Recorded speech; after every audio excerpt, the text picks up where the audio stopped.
अस्सलाम वालेकुम स्टूडेंट्स, उम्मीद है आप सब खैरियत से होंगे। आज नेक्स्ट न्यूमेरिकल है हमारा 6.4, जिसकी स्टेटमेंट कुछ इस तरह से है। A 500 gram stone is thrown up with the speed of 15 metre पर सेकेंड। एक स्टोन जिसका मैस 500 ग्राम है, उसको 15 मीटर पर सेकेंड की वेलोसिटी से हमने ऊपर फेंका। तो हमने मालूम करना है potential energy at its height, कि पोटेंशियल एनर्जी कितनी होगी जब इसको किसी बुलंदी पे फेंका जाए, और कैनेटिक एनर्जी क्या होगी। तो हमने ये रिप्रेजेंट कर दिया, m is equal to 500 gram move कर रहा है 15 मीटर पर सेकंड की वेलोसिटी से। अब हमने एक स्टेटमेंट पढ़ी हुई है, एक लाइन पढ़ी है, when a body is thrown vertically upward eight highest point its velocity become 0। तो यहाँ पर एट हाईएस्ट पॉइंट पे इसकी वेलोसिटी, फाइनल वेलोसिटी vf क्या हो जाएगी, 0 हो जाएगी हमारे पास।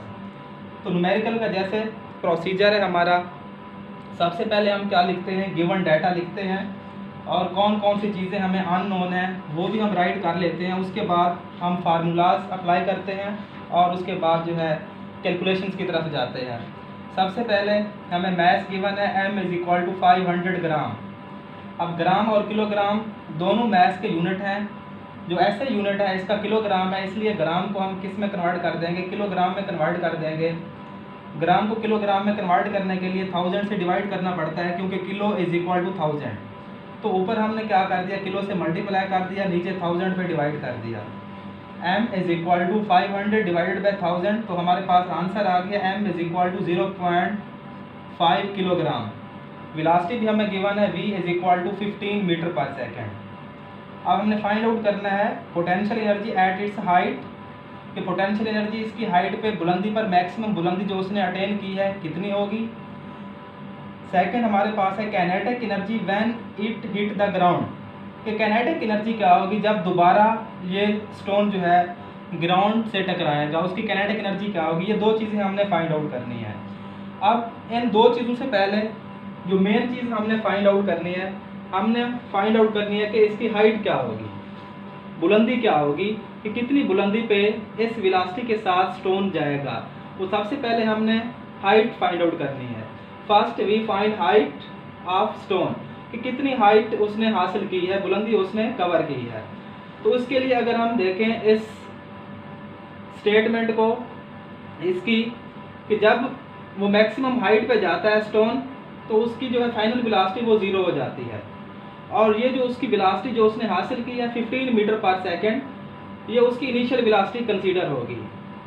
अब पोटेंशियल एनर्जी और कैनेटिक एनर्जी फाइंड आउट करने से पहले हम फाइंड आउट करना चाह रहे हैं उसकी हाइट के, उसने कितनी बुलंदी हासिल की है।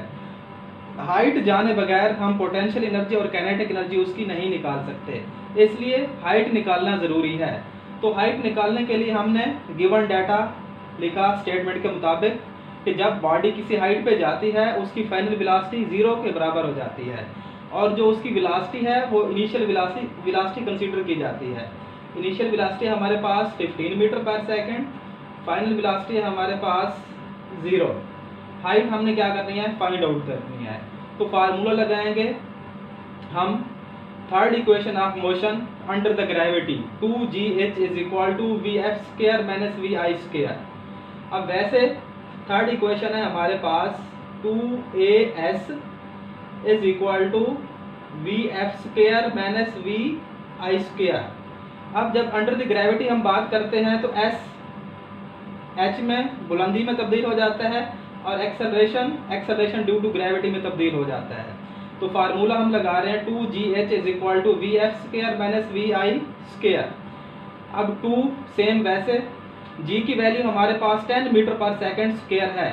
अब यहाँ पे हमने -10 इसलिए पुट किया है कि स्टोन जो है ऊपर की तरफ जा रहा है, acceleration due to gravity negative में हो जाएगी, और h हमने फाइंड आउट करना है। इज इक्वल टू vf हमारे पास 0 है, तो vf का स्क्वायर भी 0 हो जाएगा हमारे पास, माइनस सेम वैसे का वैसा vi हमारे पास 15 मीटर पर सेकेंड है, उसका हम स्क्वायर ले लेंगे।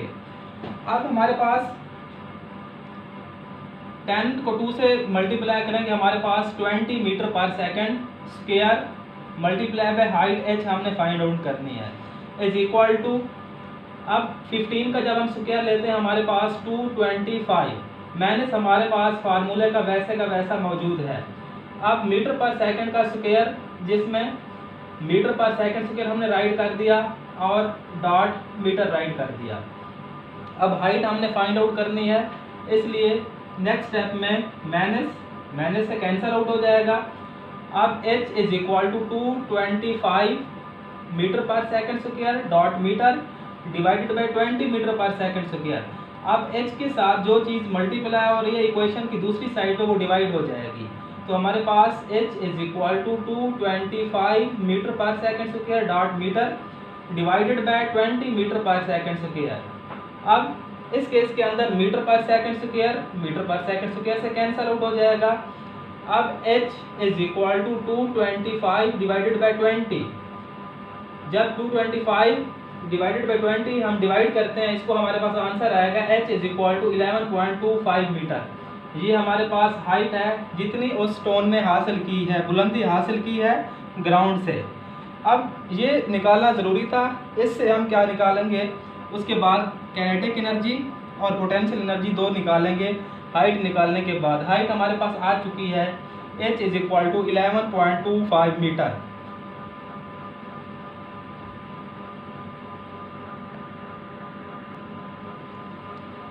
हाइट हमने मालूम कर ली थी, अब हमने फाइंड आउट करनी है पोटेंशियल एनर्जी। उस हाइट पे पोटेंशियल एनर्जी क्या होगी, क्योंकि हम पढ़ चुके हैं the energy possessed by body due to its height potential energy कहलाती है। अब पोटेंशियल एनर्जी का फार्मूला हम पहले भी डिस्कस कर चुके हैं, PE is equal to mgh। ये पोटेंशियल एनर्जी का फार्मूला है। फार्मूला ठीक लगाना है क्योंकि बोर्ड के अंदर फार्मूले के 2 नंबर हैं। 2 मास का फार्मूला है, 1 मास का जो है वो डाटा है और बाकी 2 मास की कैलकुलेशन है, इसलिए फार्मूला जो है आपने बिल्कुल राइट लिखना है, परफेक्ट उसकी जो स्टेटमेंट है पूरी इक्वेशन वही लिखनी है। PE is equal to mgh। अब सिंपली हमने कुछ नहीं करना, जस्ट इसकी वैल्यूज पुट कर देनी है। PE is equal to mgh। PE is equal to m की वैल्यू हमारे पास है 0.5 किलोग्राम, g है हमारे पास 10 मीटर पर सेकंड स्क्वायर, h हमारे पास 11.25 मीटर। अब जब हम 0.5, 10 और 11.25 मीटर को आपस में मल्टीप्लाई करते हैं तो हमारे पास आंसर आता है 56.25। अब हम यूनिट को कंबाइन कर लेंगे, ये किलोग्राम मीटर पर सेकंड स्क्वायर और लास्ट में हमारे पास मीटर है। हमने फर्स्ट में किलोग्राम राइट किया, सेकंड मीटर पर सेकंड स्क्वायर और लास्ट में मीटर। तो हमारे पास आंसर है PE is equal to 56.25 kilogram metre पर second square dot metre. PE is equal to 56.25 metre. अब किलोग्राम मीटर पर सेकंड स्क्वायर हम जानते हैं न्यूटन के इक्वल है, तो किलोग्राम मीटर पर सेकंड स्क्वायर की जगह न्यूटन डॉट मीटर। अब newton metre is equal to joule, ये भी हम डिस्कस कर चुके हैं।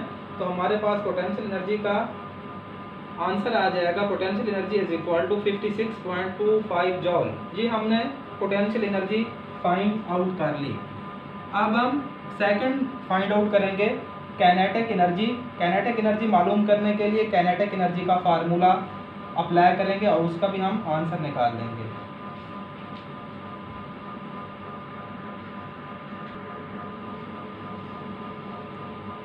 और काइनेटिक एनर्जी फाइंड आउट करने के लिए काइनेटिक एनर्जी का हमने फार्मूला अप्लाई किया, KE is equal to 1/2 mv square. अब इस फार्मूले के अंदर गिवन डाटा में जो हमारे पास वैल्यूज़ हैं इनकी वो हम पुट कर देंगे। KE is equal to 1/2, m की वैल्यू है हमारे पास 0.5 किलोग्राम, v हमारे पास है 15 मीटर पर सेकेंड। 15 मीटर पर सेकेंड v का स्क्वायर है फार्मूले में, इसलिए 15 मीटर पर सेकेंड का स्क्वायर। अब 15 का स्क्वायर 225, मीटर का square metre square, second inverse का square second inverse square. Next KE is equal to 1/2 0.5 kg multiply 225 metre square second inverse square. अब हम क्या करेंगे, 0.5 को 225 के साथ मल्टीप्लाई करेंगे। 0.5 मल्टीप्लाई बाय 2.225। अब हमारे पास आंसर आएगा 112.5, 112.5 हमारे पास आंसर आएगा जब हम मल्टीप्लाई करेंगे 0.5 को 225 के साथ। 1 और 2 सेम वैसे का वैसा। किलोग्राम मीटर पर सेकंड स्क्वायर डॉट मीटर, ये मीटर स्क्वायर था तो हमने इसको क्या कर दिया, स्प्लिट कर दिया, अलग कर दिया। किलोग्राम मीटर पर सेकंड स्क्वायर डॉट मीटर, ये किलोग्राम मीटर पर सेकंड स्क्वायर इसलिए हमने अलग किया क्योंकि किलोग्राम मीटर पर सेकंड हमें पता है कि न्यूटन के इक्वल है और न्यूटन मीटर जॉल के इक्वल है, इसलिए हमने इसको खुद से ही सिंप्लीफाई कर दिया। अब हमारे पास है statement K E is equal to 112.5 kilogram metre पर सेकंड स्क्वायर डॉट मीटर। अब हम क्या करेंगे, ये हमारे पास जो वैल्यू है इसको 2 पे डिवाइड कर देंगे क्योंकि 1/2 स्टार्टिंग में मौजूद है। अब 1/2 मल्टीप्लाई बाय 112.5 मीन 112.5 को 2 पे डिवाइड करेंगे तो हमारे पास आंसर आएगा 56.25। अब किलोग्राम मीटर पर सेकंड स्क्वायर की जगह न्यूटन डॉट मीटर, हम जानते हैं न्यूटन मीटर किसके इक्वल है, जॉल, इसलिए kinetic energy is equal to 56.25 joule. अब आंसर में काइनेटिक एनर्जी और पोटेंशियल एनर्जी का सेम आंसर है, तो मीन कि जैसे हाइट पे पत्थर जाएगा, स्टोन जाएगा हाइट पे, तो उसकी जो काइनेटिक एनर्जी होगी वो पोटेंशियल एनर्जी में तब्दील हो जाएगी। जब वो हाइट से वापस ग्राउंड पे आएगा उसकी वही पोटेंशियल एनर्जी काइनेटिक एनर्जी में तब्दील हो जाएगी। इसलिए law of conservation of energy की स्टेटमेंट है, energy can neither be created nor be destroyed but can be transfer from one form to another form. तो ये इस न्यूमेरिकल के अंदर काइनेटिक एनर्जी ट्रांसफॉर्म हो रही है पोटेंशियल एनर्जी में और पोटेंशियल एनर्जी ट्रांसफॉर्म हो रही है काइनेटिक एनर्जी में।